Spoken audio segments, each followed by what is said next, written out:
The world of steampunk right now is growing. It's hit the tipping point. It's in the mainstream. It's imagining an alternative direction that the universe took. It's kind of Victorian, but yet you have these futuristic steam-powered contraptions.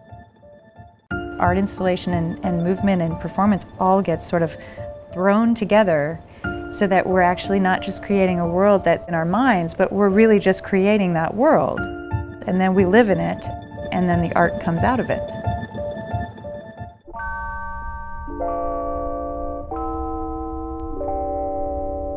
The key element of steampunk is that it was a world that never happened. The Industrial Revolution took over. We forgot about how to make things with our hands.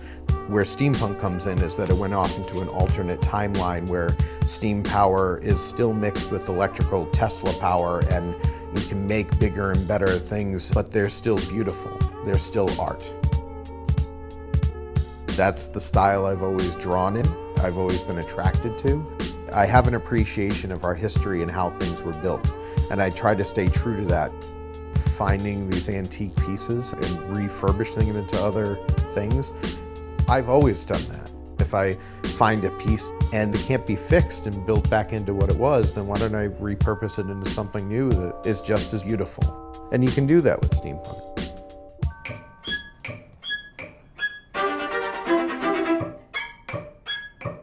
I went to a friend of mine's house and he showed me these things that he'd been making out of scrap metal and just things he'd find lying around, and he told me that this was steampunk. There was a few connections which brought me into writing a piece about it. Firstly, the instrument, French horn and bassoon, things like that, and they all have this complicated plumbing which looks very much like steampunk design. He bases the steampunk concept on these instruments, the contrabassoon, which is a large bass bassoon basically that kind of has all these crazy metal valves and huge tubing, and when you think about putting that in one of these steampunk scenarios, it really kind of fits the bill. Above all, I'm really trying to make the sense that it gives you of richness in the world and that takes you beyond just the sort of mundane things of day-to-day life.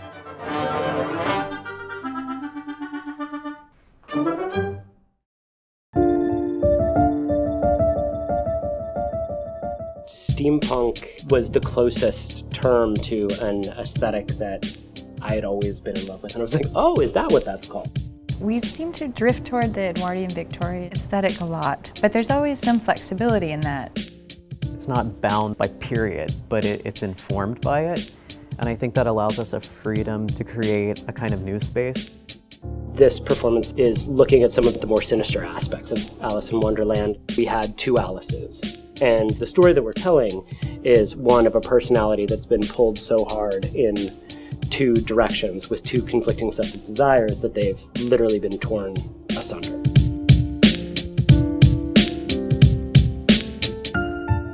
We've been really interested in this idea of what does it mean to make a nightmarescape, and that's inherently what a haunted house is.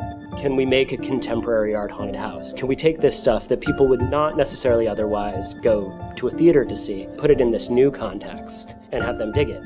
And the answer was yes. There was something about this sort of high level of artistry focused around the steampunk aesthetic that really resonated.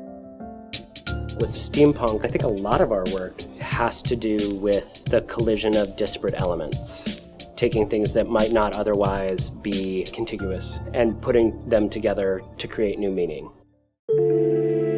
Steampunk is happening all around the world, and certainly it's a reflection of where we came from.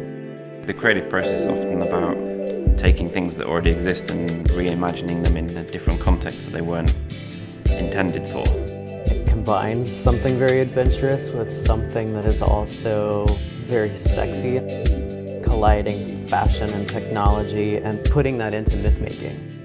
I hope it's going to be utilized in a good way, that it's actually going to get more and more artists to think about their resources, think about what we're doing with our history, our yesterday, and our memories. There's just so much out there, and it's growing.